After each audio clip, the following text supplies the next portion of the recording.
Comment les filles, est-ce que le commérage a le pouvoir de vous rendre médiocre? On en part tout de suite, générique.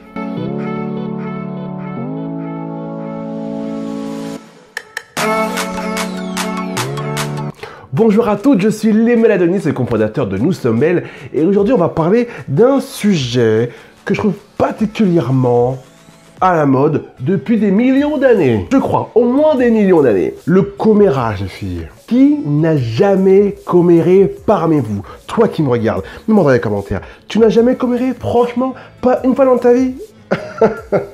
Mytho. Non, sincèrement les filles, je crois vraiment qu'il est indispensable de comprendre ce qui se passe en fin de compte lorsque, en groupe, vous commérez, vous parlez d'autres personnes.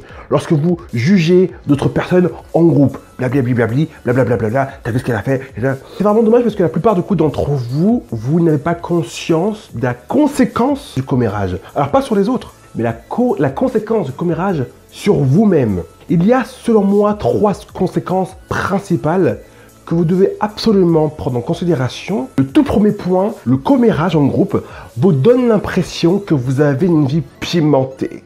Eh oui, lorsqu'on critique d'autres personnes en groupe, on a ce petit sentiment, cette petite adrénaline qui nous donne l'impression que parce qu'on parle d'autres personnes, d'événements, de situations, de contexte, et bien brusquement, waouh, on a une vie fantastique. Qu'est-ce qui se passe des choses? Et puis le lendemain au travail, on revoit les mêmes collègues avec qui on va commérer sur les mêmes autres personnes. On est content, c'est super. On a des conversations super intéressantes. Et on y croit. Et on y croit fermement. Laissez-moi vous dire quelque chose, les filles. Les personnes qui ont des vraies vies pimentées, intéressantes, sexy, n'ont pas le temps pour le commérage. Elles n'ont pas le temps de parler aux autres femmes. Elles n'ont vraiment pas de minutes à consacrer à ça. Les minutes, elles les consacrent à leur développement personnel. Ces minutes-là, elles les consacrent à leur famille et aux gens qu'elles aiment. Et elles font du positif avec ça. Plus vous vous confortez dans le commérage et plus ça vous donne l'impression que votre vie a du sens. Et vous vous trompez. Le deuxième point qui est selon moi encore plus important, c'est que clairement, lorsque vous commérez avec vos amis, ça vous donne l'impression que vous êtes plus importante que les autres. Pourquoi ?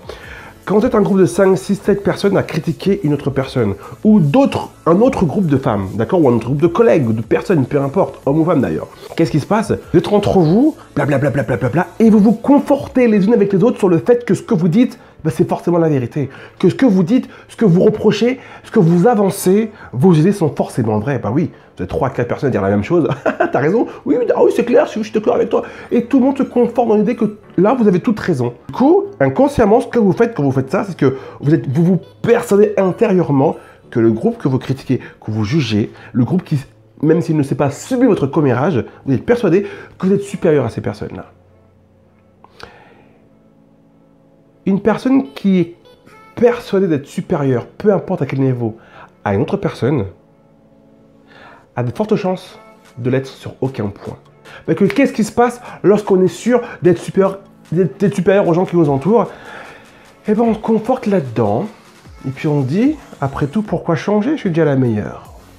On se dit, après tout, pourquoi modifier quoi que ce soit chez moi? Avec mes amis, on est sûr sur au moins un point, c'est qu'on est meilleur que qui que ce soit. On est meilleur que les gens qui les entourent. On est meilleur que le groupe de personnes qui est un peu plus loin. On est meilleur que telle ou telle personne. J'aurais besoin de changer, moi. Une personne qui pense comme ça, j'allais dire qu'elle stagne. Mais vous l'avez compris, on ne stagne pas. Une personne qui pense comme ça régresse. Parce qu'elle se conforte dans une idée qui est complètement fausse, à laquelle elle n'a pas besoin d'apprendre plus, qu'elle n'a pas besoin d'être mieux, parce que ce sont déjà tellement mieux que qui que ce soit. Tu comprends? C'est rassurant de juger les autres en groupe. C'est tellement rassurant. On se sent tellement fort. Vous ne l'êtes pas. Si vous vous sentez forte à l'idée de critiquer d'autres femmes, alors vous ne l'êtes pas. En fait, vous êtes un bout de caca dans ce cas-là. Juste un bout de caca. Parce qu'il faut être un sacré bout de caca pour se sentir forte à l'idée de critiquer une personne en groupe. Dans ce cas-là, si vous voulez critiquer une personne, allez-y toute seule, de front, one, face à face, voyez? Mais en groupe, c'est tellement facile. Et ça, encore une fois, c'est une attitude qui vous fait régresser, qui vous rend tellement médiocre. Prenez-en conscience, les filles. Et d'ailleurs, partagez cette vidéo aux amis qui vous entourent, aux amis, eux, qui vous entourent et qui ont cette fâcheuse tendance à toujours critiquer et à se sentir bien. Critiquer en groupe et se sentir plus grande. Critiquer en groupe à plusieurs et se sentir plus importante que les autres. Vous vous trompez. Si tu penses que tu es plus important que qui que ce soit, tu arrêtes de grandir. tu arrêtes de vouloir grandir, tu arrêtes de vouloir t'améliorer. Et dans ce cas-là, tu régresses. Fin de l'histoire. Les personnes importantes, les personnes qui grandissent tous les jours, n'ont jamais l'impression d'être meilleures que qui que ce soit, ne sont jamais en train de critiquer les autres parce qu'elles savent elles-mêmes que si elles peuvent critiquer une autre personne sur un défaut, peut-être que ce défaut existe vraiment. Mais si l'autre personne a un défaut, peut-être que moi aussi j'ai un défaut. Et donc au lieu de perdre mon temps à critiquer l'autre et dire ha ha ha ha je suis meilleur, passe du temps à te critiquer toi-même et à t'améliorer. Okay. Troisième point les filles. À partir du moment où vous êtes là en groupe en train de critiquer d'autres personnes, vous vous sentez forte parce que ça vous donne l'impression d'appartenir à un groupe. Mais quel groupe? Si le groupe qui vous entoure, c'est les femmes qui vous entourent, c'est vos amis, ce sont des personnes avec qui vous vous sentez bien parce que vous commérez sur d'autres personnes, vous êtes dans le pire groupe que vous auriez pu choisir. Le pire. Autant sortir avec une bande de chacals. L'entourage que vous avez a un impact grand comme ça sur la personne que vous êtes.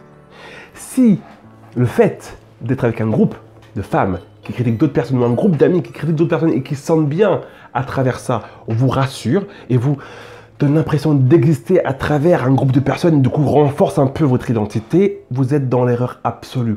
Vous êtes, encore une fois, je répète, dans le pire des groupes possibles. Changez de type d'amis. Ce groupe d'amis-là vous réduit, vous diminue. Cherchez plutôt les filles à avoir des groupes d'amis qui vous montent vers le haut. Un groupe d'amis qui aiment des activités saines, qui apprécient les activités saines et qui pratiquent des activités saines.